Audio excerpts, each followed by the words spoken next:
Então, boa noite, pessoal. Boa noite. Boa noite. A gente encerrou a disciplina de sistemas de potência, então acredito que todos tenham visto suas notas, tá? De modo geral, foram praticamente notas boas do pessoal que estava participando. Se alguém tiver alguma dúvida, é só me chamar para ver alguma coisa em relação às notas, tá?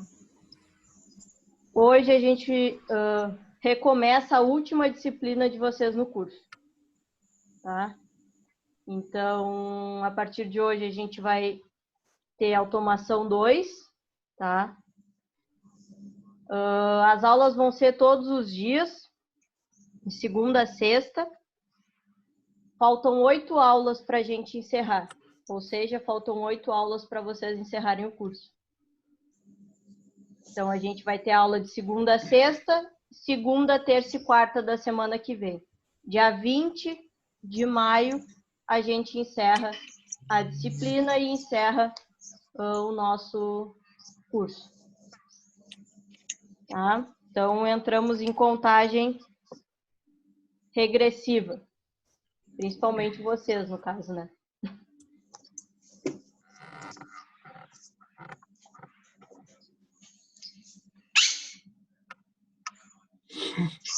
Boa noite, Rodrigo. Desculpa o atraso, professora. Tranquilo. Eu estava só avisando o pessoal que hoje a gente começa a automação e que faltam 8 aulas para a gente encerrar. Então, a gente vai ter aula de segunda a sexta e segunda, terça e quarta da semana que vem. Então, Sim. Dia certo. 20 a gente encerra, tá? Certo, professora. Eu coloquei aqui só o cronograma das aulas pelo Zoom. Então, o que a gente vai fazer hoje? A gente vai revisar tudo que a gente viu, que foram uma série de conceitos que vocês vão precisar saber. Então, antes de retomar o conteúdo da onde a gente parou, eu acho importante a gente revisar o que a gente já viu para vocês estarem relembrando e voltando com esse conteúdo na cabeça, tá? Amanhã a gente vai ver a parte de grandezas e medidores de grandezas elétricas. A gente até começou isso numa aula, mas não chegamos a terminar. Então, eu não vou revisar essa parte. Amanhã a gente retoma tudo sobre essa parte. Eu vou até essa aula na revisão de hoje. Depois a gente vê metrologia, sistemas de medição. E aí, na sexta-feira e na segunda-feira, a gente vai realizar as listas de exercícios. Tá? Na verdade, é uma lista só, mas eu dividi em 2 partes para não ficar maçante a resolução delas tudo no mesmo dia. Porque, se vocês lembrarem, a gente até fez uma lista de exercícios, mas era específico da parte de simbologia para o trabalho. Tá? Então, toda a parte teórica a gente ainda não fez lista. Então, para não ficar tudo junto, eu dividi em 2 dias. Aí, na terça-feira, a gente faz uma revisão para a prova, naquele mesmo esquema que foi feito de sistemas de potência, onde eu vou focar exatamente no que vai cair na prova e vocês conseguem ver que realmente foi o que foi cobrado na prova. Tá? De sistemas de potência, vai ser o mesmo esquema na prova de automação.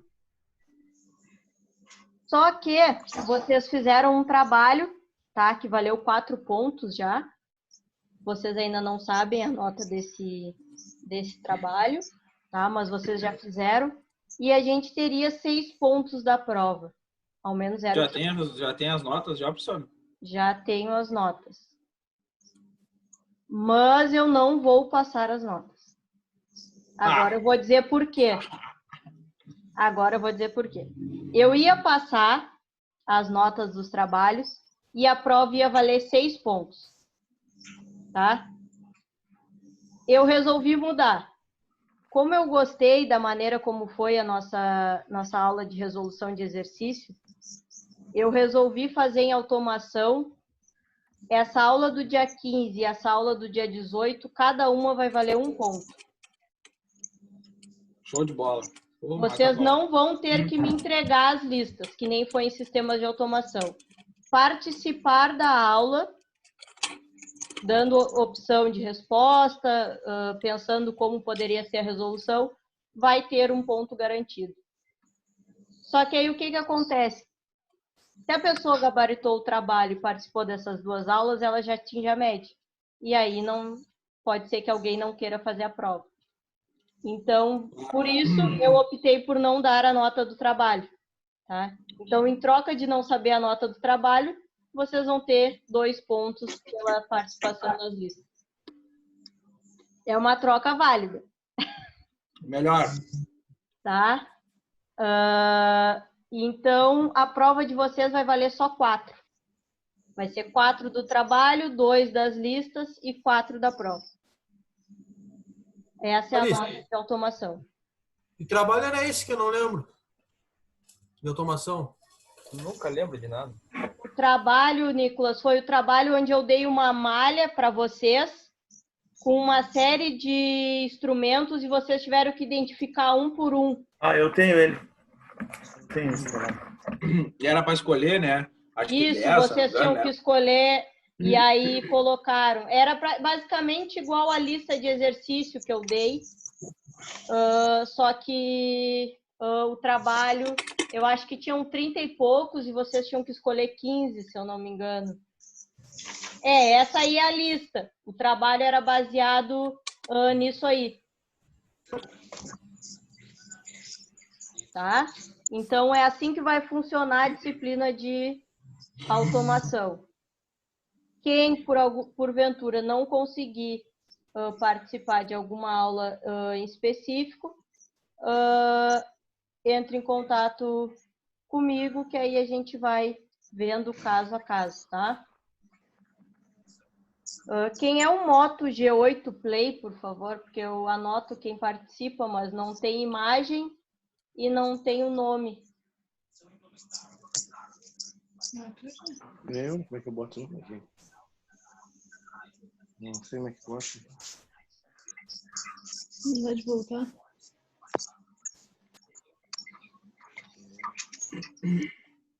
Só diz o nome para eu anotar, por favor.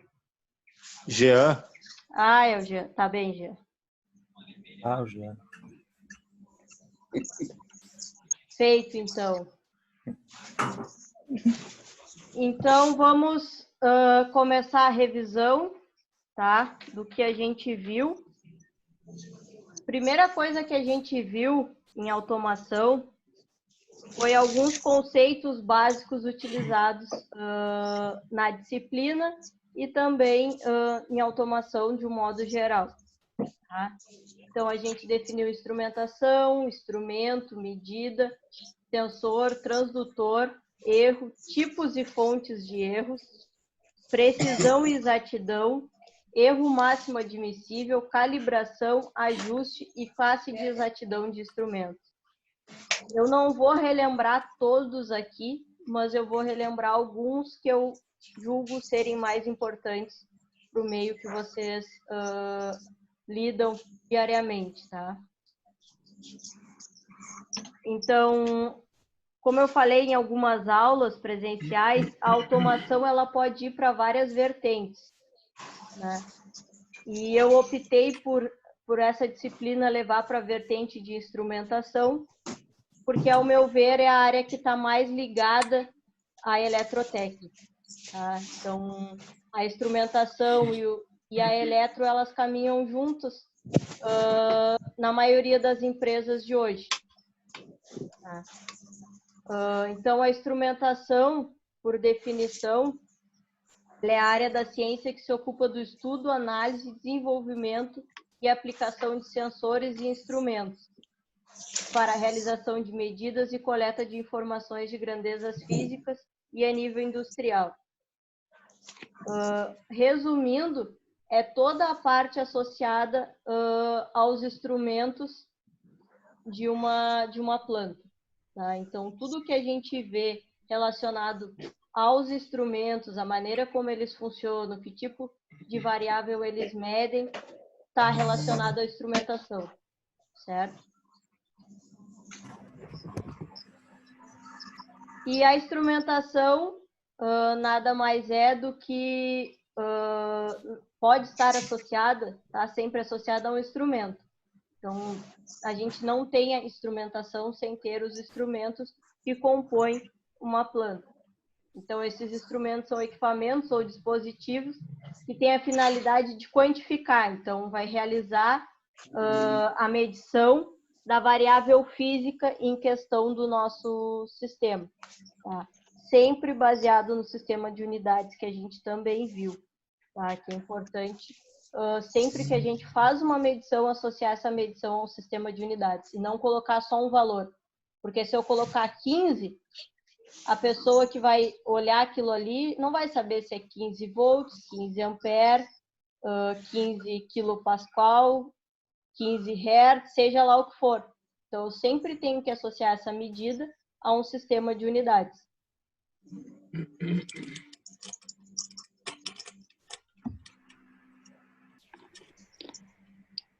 E essa medição, ela é feita pelo sensor. O sensor, numa planta, seja ela automatizada ou não, o sensor ele vai estar presente. Tá? Ele não é o mais importante instrumento de uma planta, porque, ao meu ver, o controlador desempenha esse papel quando a gente está falando de um sistema automatizado, mas ele é um dos mais importantes, porque é ele que vai fazer essa medição. Então, basicamente, em todos os sistemas que eu tenho, eu vou ter um sensor ali para realizar a medida da minha variável, seja ela qual for. Tá? E aí eu faço essa medida e envio o sinal dessa variável. Tá? E nós temos dois tipos de sensores, e eles são classificados quanto ao emprego de energia. Então, quando a gente fala de sensores passivos, são aqueles sensores que não adicionam energia no processo. Pelo contrário, tá? Eles vão utilizar energia daquele processo para conseguir enviar o seu sinal de saída. Diferente do que acontece com sensores ativos, tá? Que a gente diz que eles adicionam energia no processo de medição justamente porque eles não fazem essa retirada de energia para enviar o sinal. Ele está ali, mas ele não influi no quanto de energia vai ter no meu sistema. Tá? Já o passivo não, a gente tem que levar em consideração que ele estar ali no sistema, ele vai fazer essa retirada de energia, e isso tem que ser considerado quando faz o projeto daquele sistema. E aí depois a gente viu o transdutor, e a gente falou sobre ele, que nem todos os sistemas aparece um transdutor.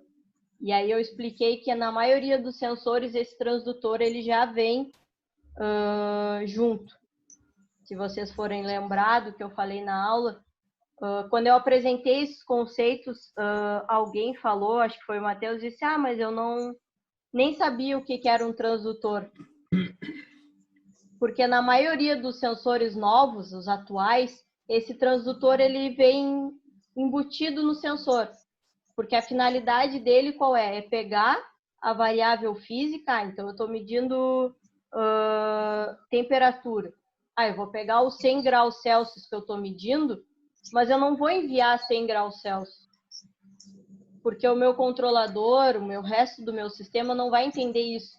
Então eu preciso enviar isso com base num sinal padrão, que geralmente é de 0 a 5 volts, de 4 a 20 mA. Então, ele faz essa transformação desse valor.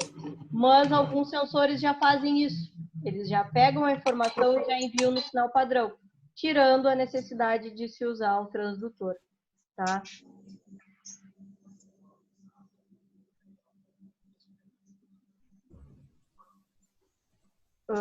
Outra coisa que a gente debateu bastante foi em relação à precisão e à exatidão. Qual era a diferença? Porque a gente olha e parece que eles são sinônimos, né? A princípio, a gente tem a mesma ideia ao relacionar precisão e exatidão. Tá? Mas precisão, eu lembro até que eu fiz um desenho no quadro, eu vou tentando trazer coisas da memória de vocês, tá? Então, eu lembro que eu fiz um desenho no quadro onde eu tinha uma bolinha e eu fui colocando vários pontinhos, tá? E aí, a precisão é o quanto esses pontinhos que eu vou ter vão concordar, vão chegar perto das mesmas, vão ficar perto considerando o meu erro, certo? Então, eu vou ter sempre, lembrando, eu tenho que ter as mesmas condições para fazer todas as medições. Então, eu tenho vários pontinhos e eu tenho um pontinho lá aleatório, lá longe. Esse pontinho sai fora da minha precisão. Ele é um ponto fora da curva. Por quê? Porque a maioria ficou perto um do outro. Então, aquilo ali é a minha precisão. O quanto eu consigo manter essas medidas próximas. Estou medindo temperatura, um deu 100,1, outro deu 100, outro deu 100,05, outro... Isso faz parte da minha precisão, tá? E a minha exatidão, tá? Eu tenho aquele ponto exato. Eu tenho que medir 100. Bom, quantas medições deram 100? Essas são as minhas medidas exatas. O que está fora disso não entra na minha exatidão. Tá?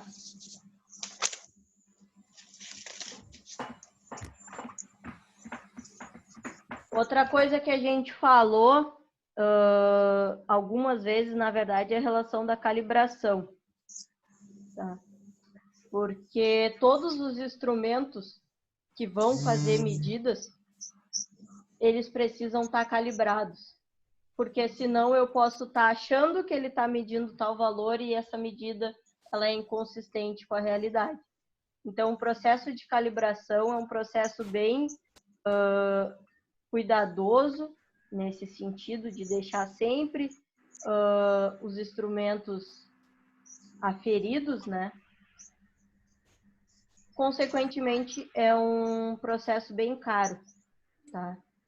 Não é muito barato e não é todo mundo que está apto a fazer a calibração. Então, a gente tem alguns laboratórios responsáveis por isso, para estar fazendo essas calibrações desses instrumentos. E isso faz diferença. Conforme a gente vai usando o instrumento, usando, ele sai da calibração. Então, cada instrumento ele tem, podemos dizer que um tempo de vida útil daquele instrumento em relação à calibração, que a gente tem que estar de tanto em tanto tempo realizando ela novamente. Às vezes, por ser um processo caro, as empresas não realizam tão regularmente como deveriam. Mas cada instrumento tem um tempo que precisa novamente ser calibrado.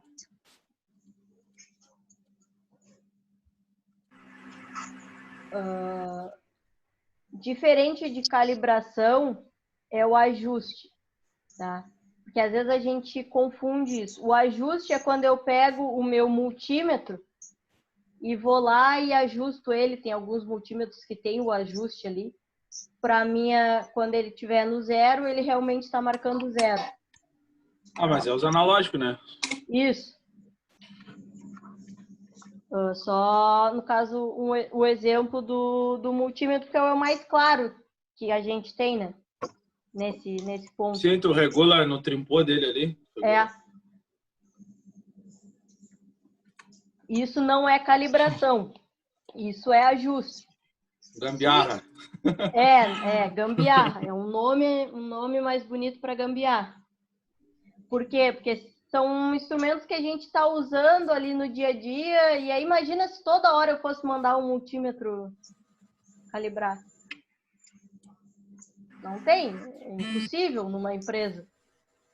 Então, algumas coisas a gente consegue fazer um ajustezinho para ele estar medindo da forma correta. E aí a gente deixa o processo de calibração para aqueles instrumentos mais importantes, né? Mais essenciais para o nosso sistema.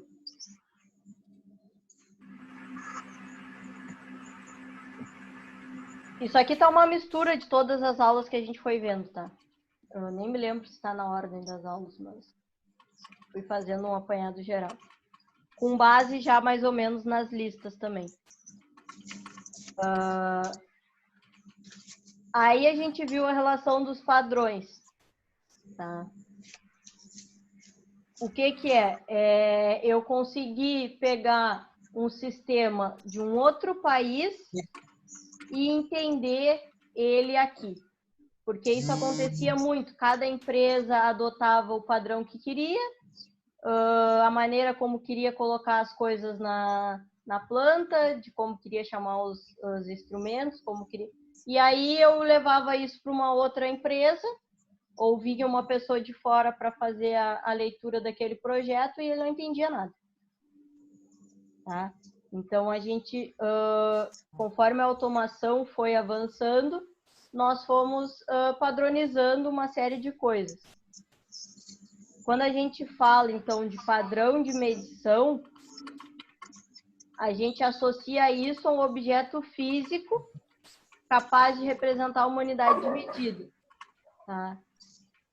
Então, eu tenho, e a gente chegou a ver isso, por exemplo, quando eu falei, para medir 1 ampere, o ampere eu tenho lá em um lugar, o que é esse ampere? A gente viu cada uma dessas coisas. Então, exatamente eu tenho para cada uma das meu sistema de unidades, aquelas unidades básicas que a gente viu, eu tenho algo que referencia o que é 1 metro. Bom, 1 metro é tal coisa. Está relacionado à velocidade da luz, aquela coisa toda. Então, eu consigo saber exatamente o que é 1 metro e o resto dos instrumentos que se baseiam no metro, eu me baseio nisso para fazer a medição. E aí a gente tem as categorias desses padrões, tá? Isso eu me lembro que é uma questão no trabalho, que a gente tem dividido por 4 padrões. O internacional, primário ou nacional, secundário, que é de referência, e o padrão de serviço ou de trabalho. Os internacionais, a gente tem um acordo internacional que rege exatamente esses padrões, tá? E tudo isso está guardado, concentrado, armazenado em Paris. Então, no Boreal Internacionais de Pesos e Medidas. Então, lá a gente tem o protótipo que equivale ao metro, ao ampere, a todas essas variáveis. E é lá que se centraliza tudo dessa parte de padrão. Então, ele estabelece acordos internacionais e esses acordos são levados para os padrões primários ou nacionais. Tá? Então, a gente tem alguns laboratórios aqui no Brasil que pegam as informações dos laboratórios internacionais e adaptam até onde é possível adaptar para o nosso país. E nesses laboratórios que são feitas, né, as calibrações e as aferições dos instrumentos. Então, o internacional é acordo que rege o mundo, os padrões primários está associado aos acordos nacionais, tá? E aí a gente entra no padrão secundário, tá? Que aí a gente tem a Rede Brasileira de Calibração conversando com quem usa isso. Conversando com as indústrias, tá? Então, aí a gente já começa a chegar com esses padrões para as indústrias que elas têm que estar adotando. E aí, por fim, o padrão de serviço, que aí quando a gente utiliza isso propriamente dito já dentro das empresas, dentro do chão de fábrica. Então, a gente sai lá do padrão internacional, passa pelo primário, que é a parte nacional, passa pelo secundário, que é quando o nacional conversa com as empresas e chega no padrão de serviço, que é onde ele é aplicado propriamente dito no chão de fábrica.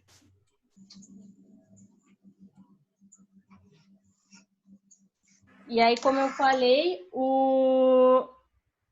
a automação no início era uma bagunça, tá?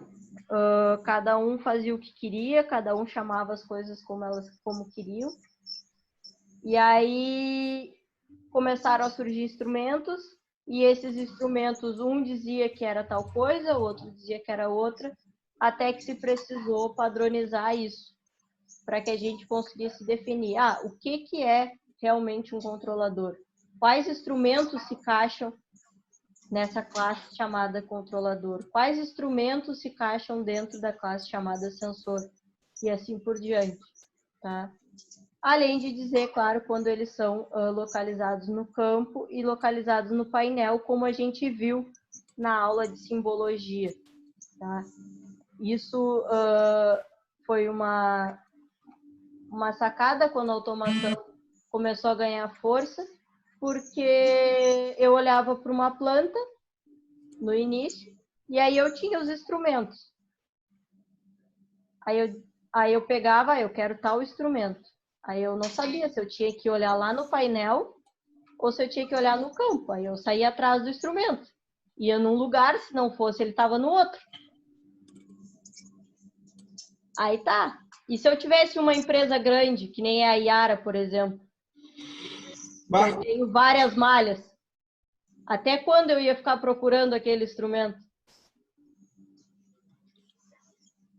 Ia passar um dia atrás de um sensor. É verdade. Então, a gente teve que padronizar essas coisas, a fim de facilitar. Bom, agora eu olho para aquele sistema e eu sei onde que está, que instrumento é, qual a localização, eu vejo esse tipo de coisa. Certo? Ó, o Igor vai dormir. Eu vejo vocês. Acorda aí, Igor. Vocês vão para o YouTube dormindo. Só uma cochiladinha. Só. Tu tá com o celular na mão, meu? Não, o notebook tá em cima Ah, tá. Em cima da pança? da pança. Bem deitadinho aqui, de leve. Se eu fico assim, eu durmo. Tá louco? Deitado eu já tinha até apagado já. Vai escutar o barulho roncando daqui a pouco. Bernardo tá sempre iluminado, né? O Bernardo está sempre com uma luz. É para a gente não ver direito o rosto dele. E aí a primeira classe que a gente viu foi dos instrumentos cegos, que é qualquer instrumento que não indique o que ele está medindo e qual o valor que ele está medindo. Então, ele não tem um visor para fazer essa identificação, assim como tem os instrumentos indicadores, por exemplo. Que eu vejo, se eu estou lá no meu chão de fábrica e eu passo por esse instrumento, eu sei o que ele está medindo, quanto ele está medindo naquele momento. Porque ele tem um indicador ali, certo? Seja ele... Geralmente ele é digital, tá? Mas pode ainda ter alguns que sejam analógicos. Quando a gente fala de um sistema automatizado, a gente tem o instrumento que é chamado de registrador, que é onde a gente vai armazenar todas as informações que estão sendo medidas e controladas. Então, a partir desse instrumento, a gente vai montando um backup de tudo o que o nosso sistema está fazendo. De tanto em tanto tempo, ele vai fazendo esse armazenamento e a gente consegue visualizar gráficos ao longo do tempo e uma série de coisas associadas ao nosso sistema, que para identificar alguma falha, muitas vezes se faz uso desse artifício, desse instrumento. Tá? Às vezes, esses instrumentos não aparecem porque eles podem estar junto com o controlador, tá? Mas ele pode vir a aparecer separado. E aí, depois, o elemento primário, ou sensor, a gente já falou um pouco disso, que é ele que vai fazer realmente a medição da minha variável. A gente tem N tipos de sensores diferentes para N variáveis. Para medir pressão, a gente tem uma série de dispositivos. Não necessariamente eu vou medir pressão a partir da pressão, eu quero medir pressão, mas eu encontro ela a partir de uma associação de temperatura, de vazão. Então, a gama dessa parte de sensores é muito grande e quanto mais eles foram avançando, mais fiel a gente conseguiu deixar o nosso sistema. Tá? Os transmissores, então, também que vão detectar variações, então, também estão associados muitas vezes aos nossos sensores, podem vir junto, tá? Ou pode vir separado, porque o sensor é um instrumento que, na maioria das vezes, a medida é local, ele não envia essa medida a longas distâncias, geralmente para o nosso controlador. Então, a gente coloca um transmissor para conseguir fazer isso, pegar aquela variável do meu sensor e enviar para o meu controlador, porque eles estão distantes. Um está lá no campo, no chão de fábrica, e o outro está no painel. Tá? O conversor, que a gente chama também de transdutor, que é para converter, então, esse sinal no sinal padrão, como a gente já viu. E aí, de um sistema automatizado, o cérebro do sistema é o controlador. Tem muita coisa para se estudar de controlador.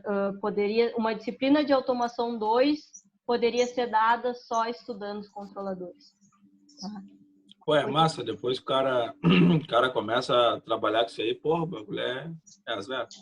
Tem muita coisa, tem diversos tipos de controle que a gente pode estar usando, desde o controle liga e desliga, controle proporcional integral, PID, até outros controles mais complexos, tá, que podem estar sendo utilizados no nosso sistema, dependendo da necessidade. Tem muita coisa.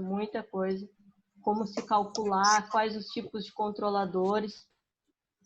Mas isso seria uma disciplina inteira para focar nisso.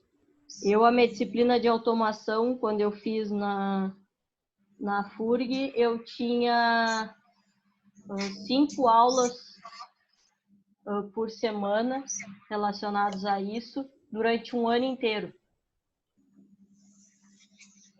Então, é muita coisa para a gente ver. Eu estou tentando fazer um apanhado geral do que mais vocês vão utilizar. E aí, o atuador é quem vai efetivamente mexer no nosso processo, alterar ele, atuar nele. Então, se vocês lembrarem, quem foi na aula que eu classifiquei como aula bônus, tá? Isso ainda está valendo para a prova, tá? Então, quem foi nessa aula, se vocês olharem o caderno de vocês, eu falei para o pessoal que foi, eu desenhei um esquema no quadro e eu disse que isso seria uma questão bônus para o pessoal que foi na aula. Então, relembrem isso. Onde a gente foi fazendo a associação dos nossos sistemas. Eu saio com erro, passo pelo sensor, passo pelo transmissor, chego no controlador, vou para o atuador. Então, a gente montou esse tipo de sistema, 2 sistemas, um automatizado e um não automatizado, que era malha fechada e malha aberta. Nós montamos isso na aula e discutimos essa sequência, como que esses instrumentos se ligam. Tá? E isso continua valendo para a prova, tem a questão bônus relacionada a isso. Tá?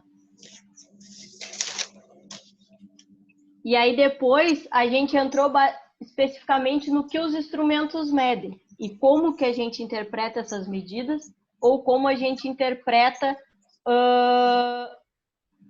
os manuais que vêm desses instrumentos. Então, eu pego um manual de um sensor, eu preciso escolher. Eu tenho 3 opções de sensores e eu preciso escolher qual sensor eu vou utilizar naquele meu sistema. Bom, eu tenho que medir um sistema de temperatura que ele varia... o Fabiano dizendo, essa aula foi no dia 3 de março. Aí, para o pessoal relembrar se tem o material no caderno aí ou não. Eu não lembrava que dia era aula, porque eu não sei nem direito que dia era hoje. Comprei até um calendáriozinho para eu botar aqui na minha frente, porque eu tô perdida, nunca sei que dia é, o que é final de semana, o que não é. Agora tô até melhor, porque como eu tenho que dar aula para vocês, eu tô me situando, mas eu tava bem perdida.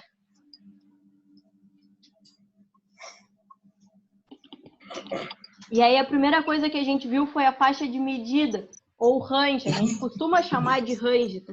A gente tem essa mania, de um modo geral, de tudo a gente passa para o inglês, principalmente relacionado à automação. A gente chama, basicamente, as coisas tudo uma palavra em inglês.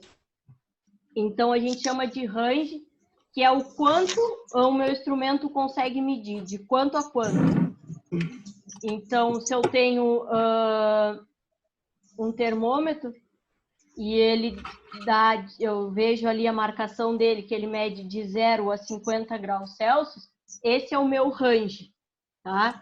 É o valor mínimo e o valor máximo que ele consegue medir, tá? Diferente do span. O span é essa variação que eu tenho entre o valor mínimo e o valor máximo. Então, no exemplo que eu dei, se o meu range é de 0 a 50, o meu span é 50, porque é o 50 menos o 0. Tá? É a diferença algébrica desses limites, certo? O erro ou offset, que a gente chama, está muito associado aos controladores, porque é isso que os controladores visam sempre corrigir. Eu medi o meu sistema com o meu sensor, enviei a informação para o meu controlador, ele vai comparar essa informação com o meu set point.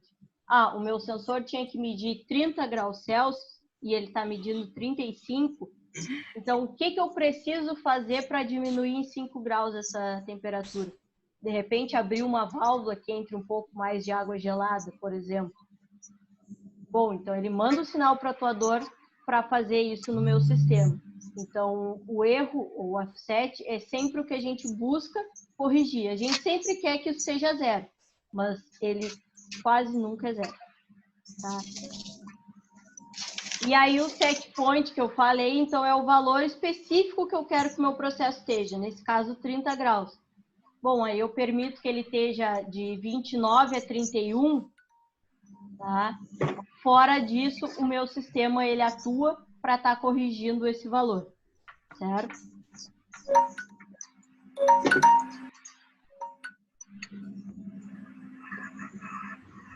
E basicamente relacionado à revisão era isso. O que faltou, tá? Revisar, que eu não coloquei aqui, mas que eu optei por falar, que foi aquela parte da simbologia e dos instrumentos, tá? Que a gente viu.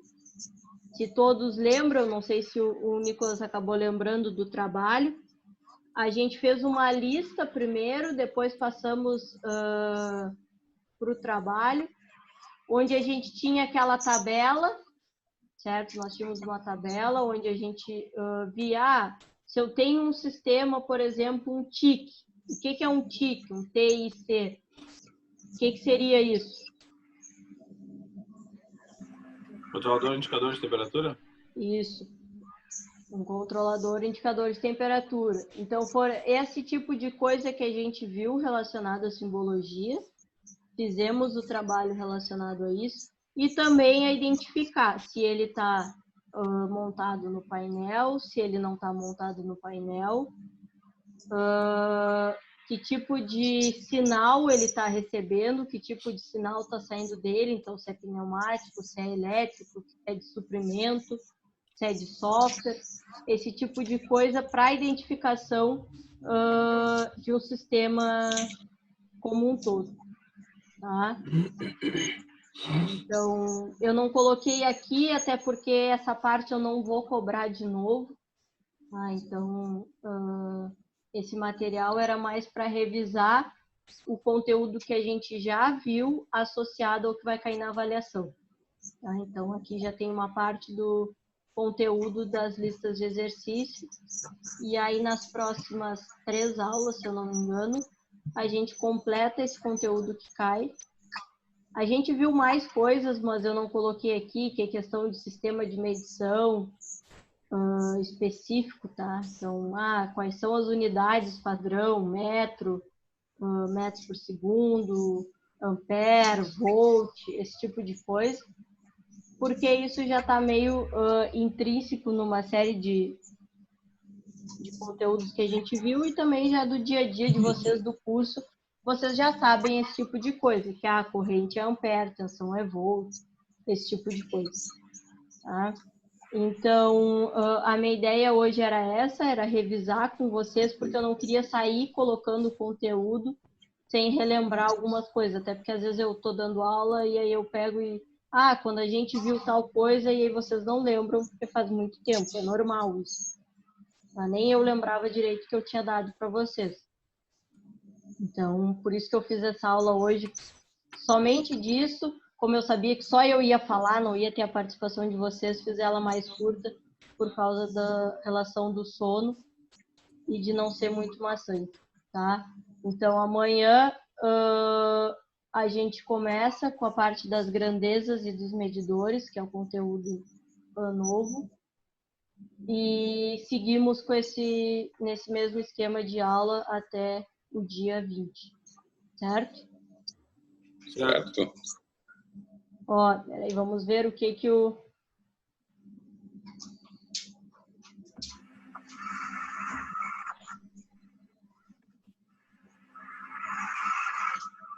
Vou ler aqui o que ele botou. Ele botou, professor, em relação aos instrumentos de medição, a verdade é que temos o costume de dizer ou de achar que os instrumentos digitais são mais precisos. Isso nem sempre é verdade. Por exemplo, os multímetros analógicos na área de eletrônica são muito mais precisos e têm uma resposta de leitura muito mais rápida, enquanto os digitais demoram a reproduzir a medição numa eventual mudança na grandeza observada ou uma variação da mesma. Isso tudo, na minha humilde opinião, com respaldos que isso identifiquei ao longo do tempo em diversas ocasiões.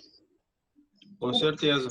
A parte de eletrônica, os analógicos são bem melhores para trabalhar. O que acontece? Isso está associado muitas vezes, porque como às vezes a variação ela é mínima, o digital tu tem aquele limite, por exemplo, 2 casas decimais depois. E aí uma variação que é de 3 casas decimais eu não consigo identificar num digital, por exemplo. E no analógico eu consigo visualizar essa alteração. Isso está muito associado a essa questão do digital, ele está limitado pelo visor, pelo quanto de informação ele vai mostrar, e o analógico não. O analógico, uma pequena variação eu consigo visualizar. E aí, quando a gente fala da parte de eletrônica, que às vezes essas variações elas são pequenas do ponto de vista da medida, é de 3 casas decimais a variação, mas ela é importante naquele sistema, a gente não consegue observar no digital. Por isso que o analógico é mais utilizado. No laboratório de eletrônica do IFE, por exemplo, a gente tem muito mais instrumentos analógicos para medição do que digital. Diferente do laboratório de instalações elétricas, porque geralmente as variações são mais bruscas. Eu saí de 20 volts para 25 volts. Então, como essa variação é mais brusca, eu consigo identificar num digital. E aí não é tão necessário o analógico. Mas para pequenas variações, o resultado do analógico é muito melhor, muito mais satisfatório nesse ponto. É que o digital é muito mais fácil, né? Tu olha ali e já tá ali a resposta, já tá ali o número. Visualmente ele é mais fácil de tu trabalhar, né? Por isso que às vezes, eu uso o digital para fazer medições rápidas ali, que eu não necessito de tanta precisão, eu uso o digital. Porque é mais rápido, mais fácil para mim. Tem gente que tem muita dificuldade em identificar e fazer leitura pelo analógico. Se não precisa de tanta precisão, ele é muito mais fácil, né, de trabalhar. Com certeza. Sem contar que geralmente no caso dos multímetros, os digitais eles têm muito mais opção, tu consegue medir mais variáveis do que o analógico. O analógico é mais específico, para corrente, para tensão, para coisa. O digital não, e tem uma série de outros variáveis que a gente consegue medir, então ele é mais completo nesse sentido, apesar de não ser tão preciso. E hoje em dia até tá difícil de achar para comprar o analógico. É verdade. Você acha, né? Os que a gente usava são aqueles antigaços, assim, de muito Sim, tempo atrás. Mas hoje em dia tu vai comprar, tu compra uns tabajarinhos aí por, tipo, só o multímetro pequenininho, sem ser alicate amperímetro, por 30, 40 pilas pequenininho, aqueles assim. Ele já é digital, tu vai comprar tu não acha analógico na maioria dos lugares para comprar, é difícil. Só muito específico mesmo. Eu tenho um da Bosch aqui, que é tipo uma caixa, assim, tipo um gabinetezinho, assim, que ele mede até RPM, cara, do carro, e é analógico. Tu vê, completaço, só que é difícil de tu achar, né, cara? É uma coisa que eu nunca tinha, até ganhei de um amigo, né, que não usava, e uma coisa assim que eu nunca tinha visto, cara, esse tipo de analógico. E ele mede RPM via na bobina do cabo? Mede RPM, através do pulso da bobina ele mede RPM. Consegue selecionar ali 6 cilindros, 4 cilindros, 8 cilindros no motor e ainda ver tensão, mais umas outras coisas ali. Vou ver, de repente, amanhã eu coloco ele na... Tá louco, Fabiano? Fabiano, tu é garotão, Fabiano. Novinho, tá louco. Felizão. Mas são instrumentos mais antigos mesmo. Mas não pode ser antigaço também, né, Fabiano? Antigo, só. O antigaço foi por conta dela.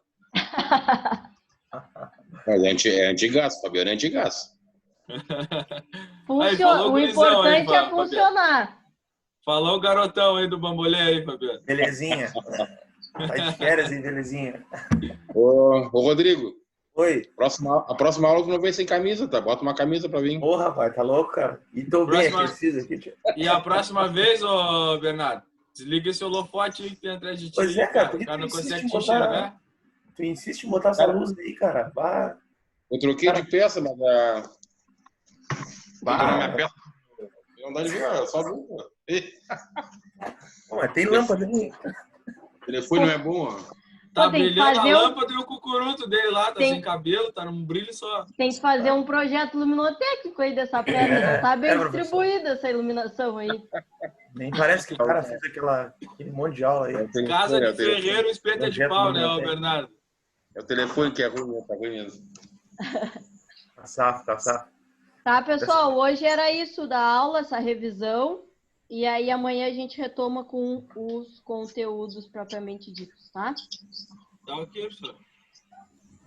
Valeu. Vamos ter uma folguinha hoje de sair mais cedo. Valeu, obrigado, senhor. Vai ver o jogo do Grêmio. E o Chabarria não veio, acho. Não veio, Chabarria não viu hoje. Pessoal, Chabarria foi encontrar o Robin. Nem adianta o comentário que eu ia fazer, não adianta. O Jean saiu. Mas comenta do mesmo jeito. Não, eu ia fazer que quem tem alguma questão